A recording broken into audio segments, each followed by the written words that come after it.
Clôture du 39e sommet ordinaire des chefs d'État et de gouvernement de l'Union africaine à Addis Abeba. L'apport de la République démocratique du Congo pour la souveraineté économique du continent africain. Nous en parlerons pour le camp du dossier dans cette grande édition de Zoom Eco Live. Mesdames, Messieurs, bienvenue à vous tous qui nous suivez de partout. Nous émettons à Kinshasa, capitale de la République démocratique du Congo. Toujours dans cette grande édition, nous aurons aussi des précisions chiffrées avec Unamaka qui, elle, reviendra sur la tendance des produits miniers sur le marché dans la période qui va du 16 au 21 février de l'année en cours. Avant de les prendre, on va d'abord donner place aux nouvelles en bref et l'on se retrouve tout juste après. Suivez. Les réserves internationales de la République démocratique du Congo s'y sont établies à 7,3 milliards de dollars américains au 5 février 2026, selon les données officielles publiées dans la note de conjoncture économique de la Banque centrale du Congo. Ces niveaux de réserve d'échange constituent un indicateur clé de la solidité extérieure du pays.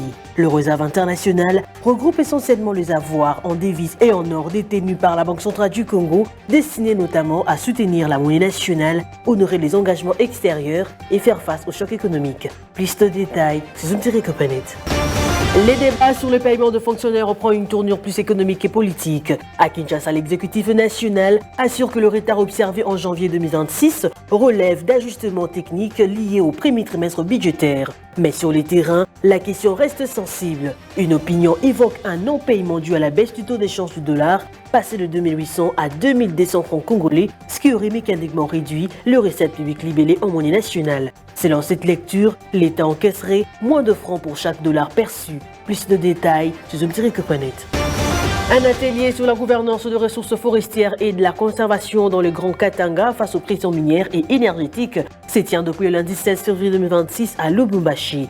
Pour la plateforme CORAP, organisatrice de ces assises, l'objectif est non seulement d'alerter sur les impacts des activités minières sur la forêt de Miombo, mais surtout de prendre des mesures adéquates pour atténuer ces dangers qui guettent l'espace Grand Katanga et menacent déjà le parc de Upemba. Plus de détails, Zoom-Copanet. L'Afrique du Sud, l'Égypte et le Kenya ont accaparé près de 70% de la valeur totale de fusion-acquisition réalisée en Afrique en 2025, selon un rapport publié le 12 février 2026 par le cabinet HSF Kramer. Dans les détails, l'Afrique du Sud domine avec 35% de la valeur de transactions devant le Kenya 20% et l'Égypte 15%. En nombre d'opérations, l'Égypte arrive en tête avec plus de 200 transactions, suivies de près de l'Afrique du Sud. Le Maroc se distingue également avec près de 100 opérations en forte progression sur un an. Plus de détails, c'est Zoom-Copanet. De retour sur ce plateau, nous entamons avec nos différentes rubriques. Unamaka sera sur ce plateau pour des précisions concernant la tendance des produits miniers, je l'ai dit tantôt, dans la période qui va du 16 au 21 février 2026. C'est juste après ceci.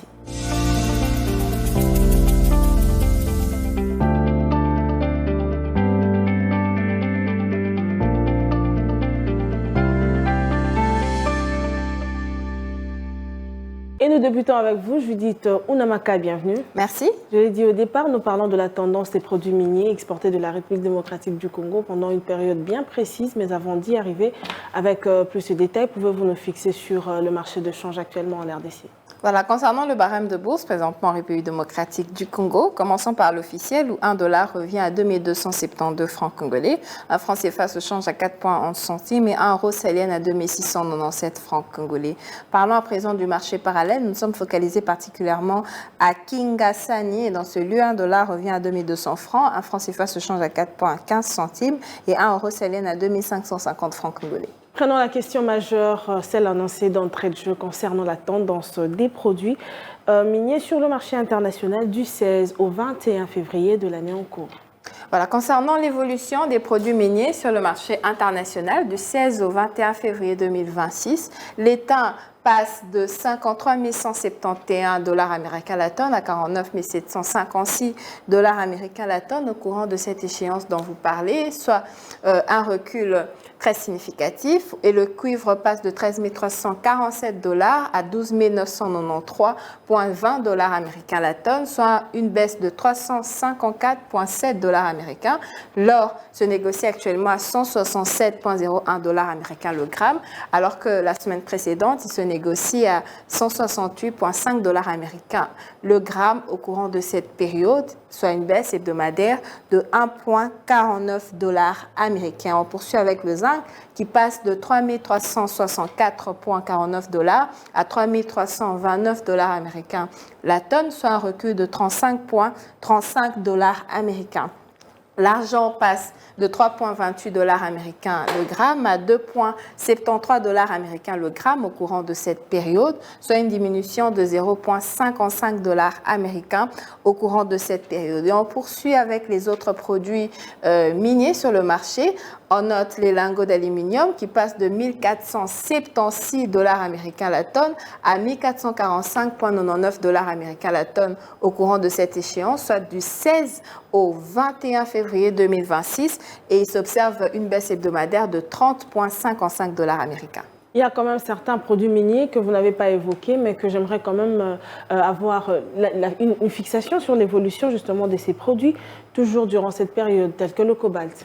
Voilà, on commence tout d'abord par un produit minier. Il s'agit du germanium qui passe de 5 750 $ américains le kilogramme à 5 814 $ américains le kilogramme au courant de cette période, soit une augmentation de 64 $ américains. On poursuit avec un autre produit dont vous venez de parler, et je cite plusieurs. Il y a les bactéries usées qui passe de 496,41 $ américains la tonne à 487,55 $ américains la tonne au courant de cette échéance, soit une baisse hebdomadaire de 8,86 $ américains. Les mitrailles transformées passent de 744,61 $ la tonne à 731,32 $ la tonne, soit une baisse de 13,29 $. Le nickel se négocie à 15 325 $ américains, et la semaine précédente, il se négocie à 15 645 $, soit une baisse de 320,17 $ américains. Le cobalt, dont vous venez de citer, passe de 55 592 $ américains à 55 603 $ américains la tonne, et il s'observe une augmentation de 11 $ américains. Le tantal se négocie actuellement à 432 $ américains le kilogramme et passe de 386,73 $ américains le kilogramme, et il s'observe donc une augmentation de 45,27 $ américains au courant de cette période. Pour aujourd'hui, on va s'arrêter par là. Merci Ounamaka pour tous ces détails apportés. C'était un plaisir, Judith. Comment booster la souveraineté économique du continent africain? La République démocratique du Congo en a parlé lors de la clôture du 39e sommet ordinaire des chefs d'État, mais également de l'Union africaine à Addis Abeba. Et les détails qui y sont rattachés, Gardi Diana nous en parle pour le compte du dossier.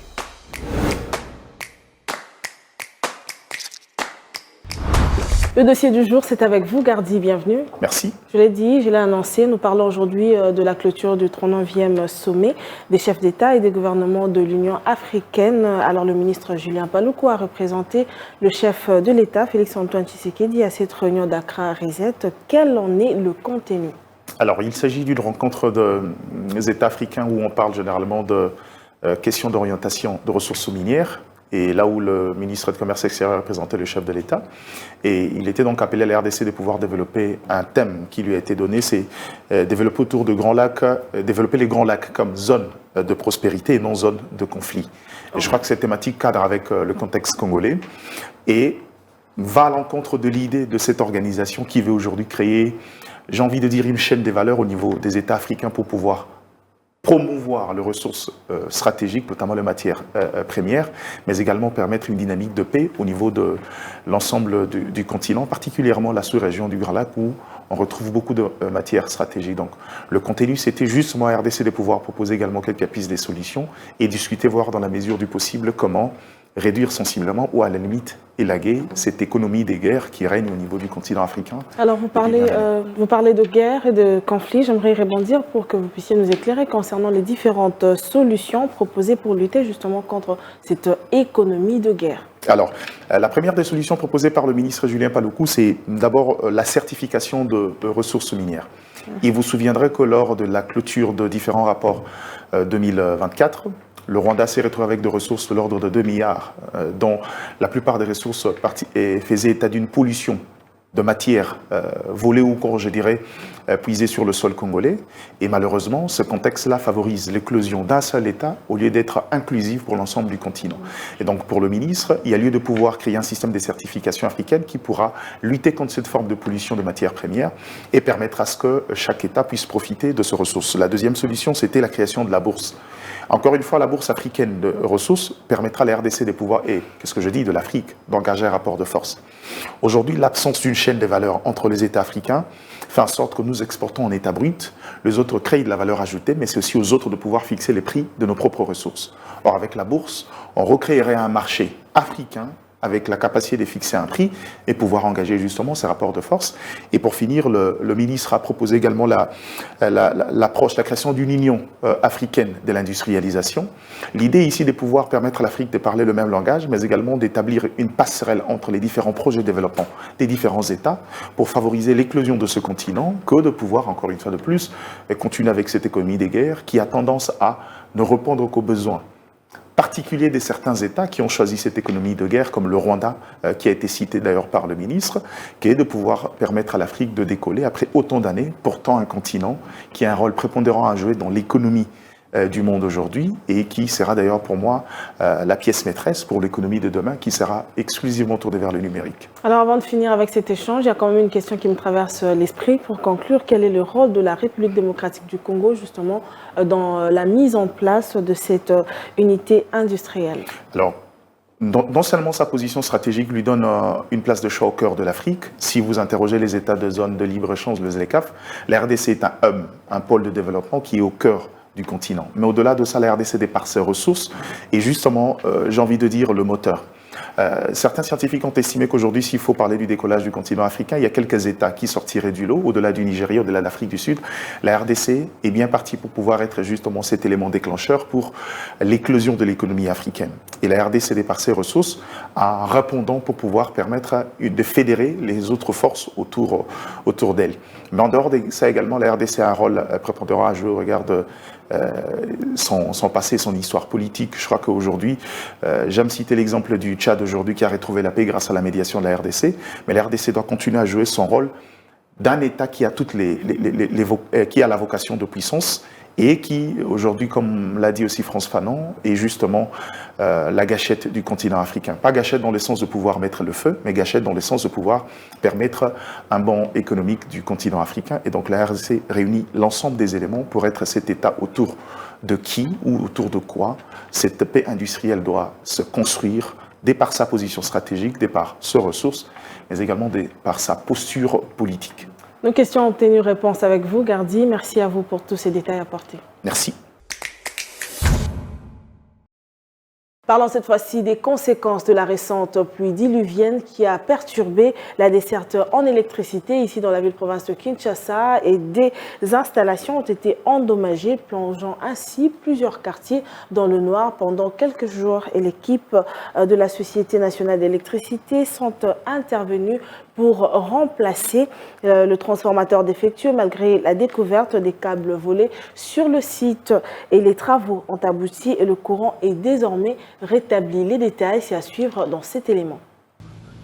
Après plusieurs jours passés sans électricité, les habitants de la commune des Barumbu retrouvent enfin le courant. À l'origine de cette coupure, la pluie diluvienne qui a endommagé plusieurs installations électriques, dont un transformateur essentiel à l'alimentation du quartier. Face à l'urgence, les équipes techniques de la Société nationale d'électricité se sont déployées sur le terrain pour évaluer les dégâts et procéder au remplacement du transformateur défectueux. Notre tournée d'aujourd'hui, ça rentre dans le cadre de la réhabilitation de nos installations, la remise en état, la réparation des dégâts après la pluie diluvienne qui s'est abattue sur toute la ville de Kinshasa hier. Cette pluie a causé beaucoup de dégâts. Il fallait, sur ordre de notre hiérarchie, faire un état des lieux de toutes les installations affectées. Lors de l'intervention, les techniciens ont également constaté les vols de plusieurs câbles électriques, un acte qui complique les opérations de réparation et ralentit le rétablissement du courant. Malgré ces difficultés, les travaux ont été menés à terme. Donc nous nous battons pour que la population ait du courant.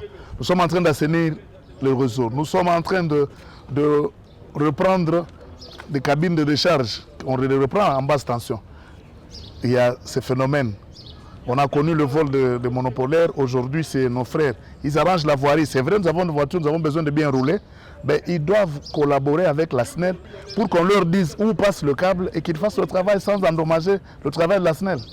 Depuis, l'électricité est progressivement rétablie dans les ménages concernés, mettant fin à plusieurs jours de pénuries qui ont perturbé les activités domestiques et commerciales. Le retour du courant soulage les ménages et relance les petites activités du quartier. Suivez-moi tout le jour à travers Zoom Wende sur Zoom Eco Live. Abonnez-vous sur notre chaîne YouTube. Zoom Eco Live, la référence de l'actualité économique en RDC. Visitons une fois de plus un des marchés de la ville-province de Kinshasa avec Naomi Kandé pour prélever les prix des aliments du panier de la ménagère. Suivez ce tableau proposé.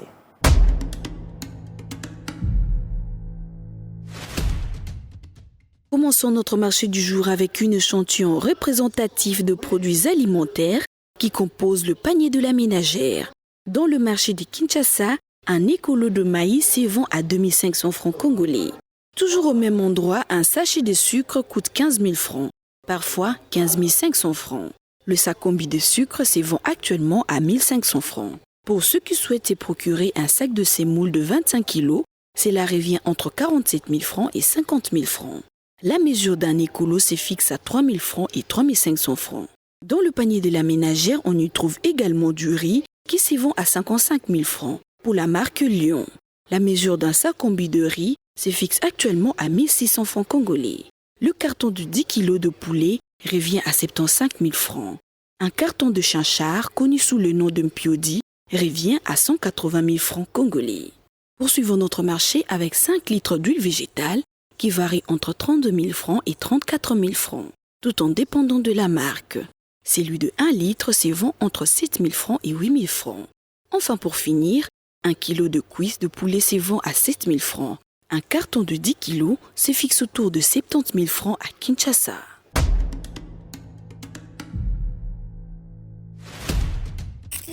Les rendez-vous économiques, c'est dans l'agenda sur Zoom Eco Live. Abonnez-vous sur notre chaîne YouTube.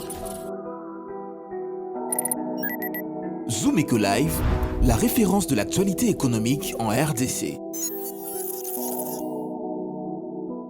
Et à présent, on va prendre l'agenda du jour avec Ada Sagras pour noter les rendez-vous économiques de la République démocratique du Congo. C'est parti.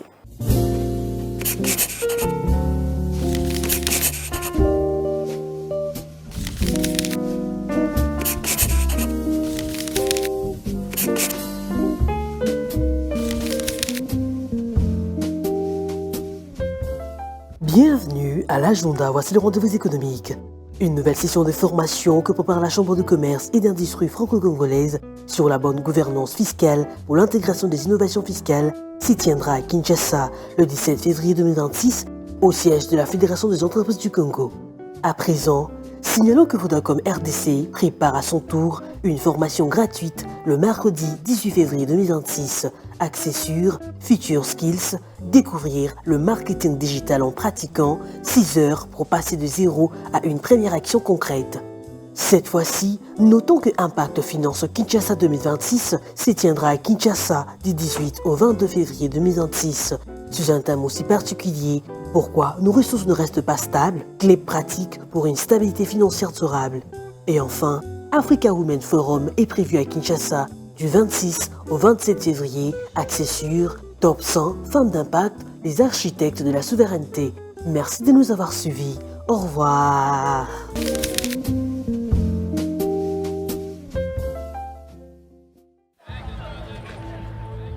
C'est art de se tirer d'affaire, de faire face à la crise, de bricoler, de trouver des solutions avec ce qu'on a sous la main. Un art dans lequel les Congolais ont développé un savoir-faire particulier. Article 15. Débrouillez-vous pour vivre. Et avant de finir, prenons cette dernière rubrique, article 15, la débrouillardise. On en parle aujourd'hui au micro de Junior Bolamba. On rencontre un vendeur ambulant de viande de dinde. Cette activité commerciale qui permet justement à cet être humain de nouer les deux bouts de moi et son partage d'expérience. On le suit dans ce nouveau numéro de article 15. Suivez. Débrouillard jamais, jamais, jamais. Débrouillard jamais, jamais, jamais. Débrouillard jamais.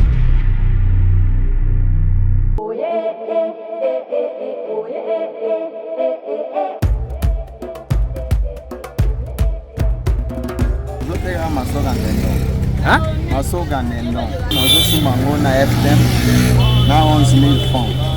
Donc nazosala mosalo mpona récupérer aka baintere ya 10 000 ou 15 000 nde nzambe apesaka.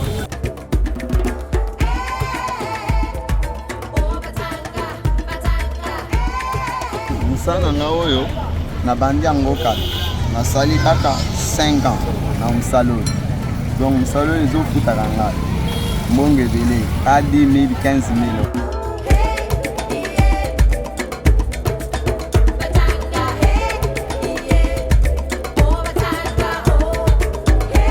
mosala oyo ezopermettre ka mwasi na nga dame nga mpe na dame mbongo oyo nzambe apesaka wana donc ezoedenga.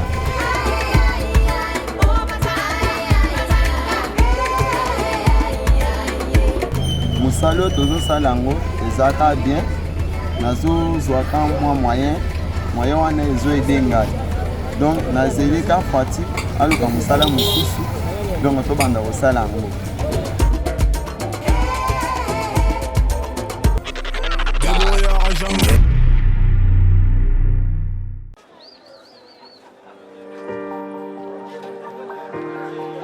Dans les détails du marché, nous avons appris à vous connaître, à vous comprendre et vous apporter plus de lumière.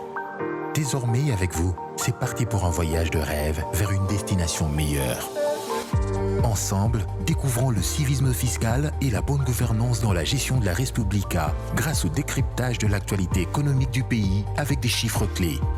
Avec une équipe de professionnels, découvrez le quotidien des Congolais en exclusivité à travers des dossiers et analyses approfondies. Zoomeco TV, la référence de l'actualité économique en RDC.